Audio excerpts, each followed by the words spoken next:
I go to college. And of course, one of the subjects you have to take there is art. Now, when we do art, we get put in pairs. My partner was named Sean. He's a really shy person with a lot of family problems. He's not exactly sociable most of the time, but this assignment was different. I don't know how, but I must have done something to really piss him off. I was eating lunch when Sean came up to me and said that art was starting in 2 minutes. I was surprised by this because he normally didn't say a word. Suddenly the bell rang, more loudly than usual. It was almost enough to make you go deaf. Walking into art class, I saw that we had a substitute teacher who introduced himself as Mr. Holman. When we were all seated, he barked harshly at us. "Draw something better this time. I trust you." He then put a needle on each of our desks. I asked him what it was for. He told us to get ideas from it. And just like that, he left without another word. Sean poked my shoulder, and I turned around to him. "Hey, come to my house for this assignment," he said quietly. "Sure. Does 3 o'clock sound good?" He nodded, turned around, and walked out of the classroom. So I put my needle in my backpack and left as well. By 3, I was eating lunch and getting ready to drive to his house. I set off soon after, curious to see what it was like in his neighborhood. And just my luck, he lived in the ghetto. As I fearfully drove through the streets, I heard gunshots and caught a glimpse of several hooded figures beating up a smaller figure in an alleyway. With a sigh of relief, I finally reached his house and got out of my car, walking hastily up to the door. I opened the door slowly, calling out, "Hello? Sean? It's me. Are you here?" I surveyed the first room that I came to, and found very little other than piles of paper stacked high in every corner.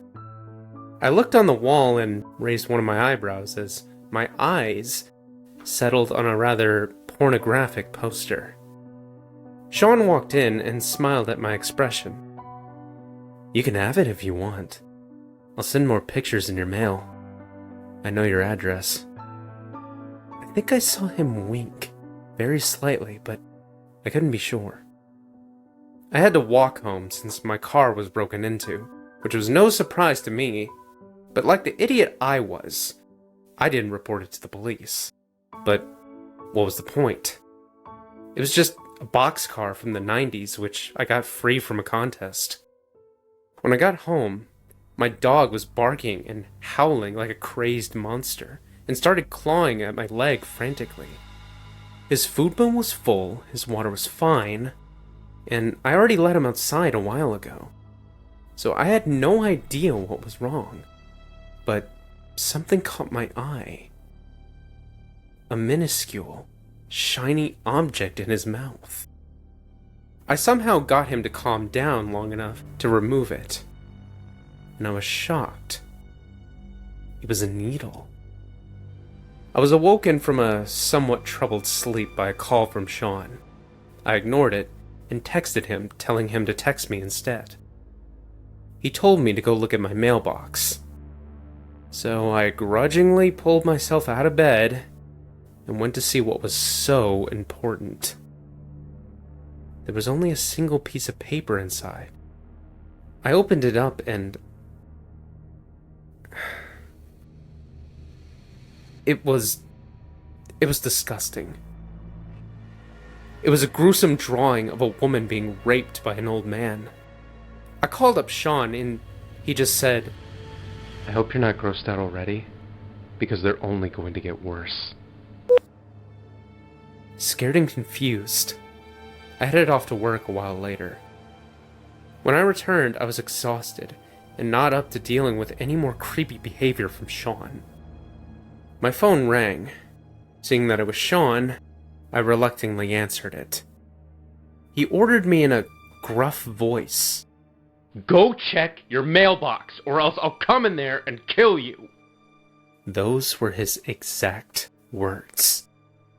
I wanted to call the police, but I was too terrified that he could get to me before they could. So I hurriedly darted out to my mailbox, snatched up the paper from inside, and bolted back inside. I was petrified at what might be inside, but I had to open it.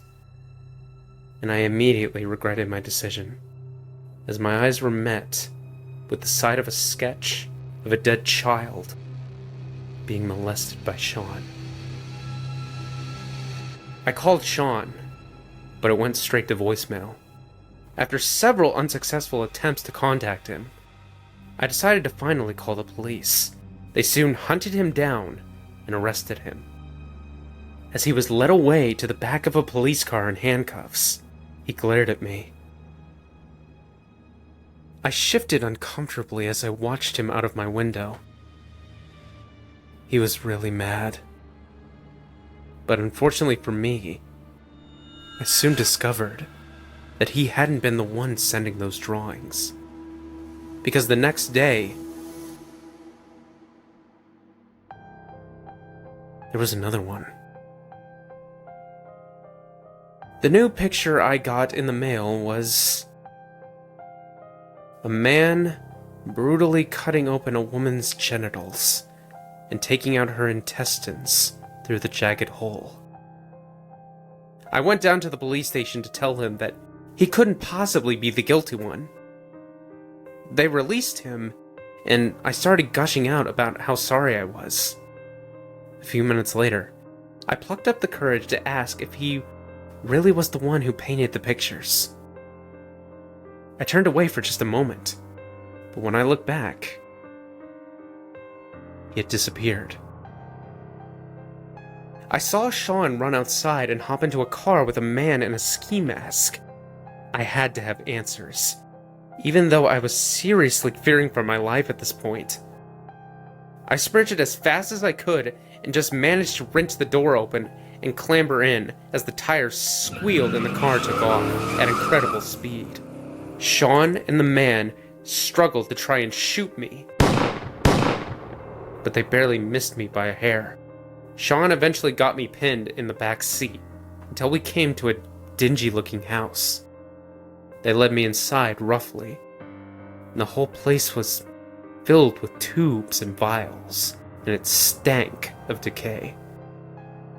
"How do you like the crack house?" Sean whispered right in my ear.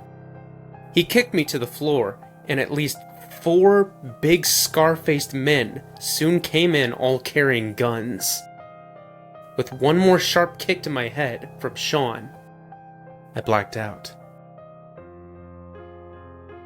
The next few hours were a blur, as I faded in and out of consciousness, but all I could really remember is waking up the next morning. I looked groggily at my surroundings, and my eyes widened as I sat bolt upright in shock. I was back in the art classroom. I was battered and bruised, but all things considered, I didn't feel too bad. I could even hear the morning's first few students milling around somewhere not too far away, the sounds of doors creaking and a bird chirping outside. I lay flat on my back for a moment, filled with relief. That feeling was instantly replaced with horror as I looked up at the ceiling for the first time. There, in stunning detail, rendered in blood, was a painting of Sean and me. I had my entrails dripping out, hung to a barbed wire fence by my intestines. And him, that demon, that hellish monster, serenely smiling next to me. My phone vibrated. It was a text from Sean. Do you like it? I think the next one will be even better, especially if you model for me. See you in art class.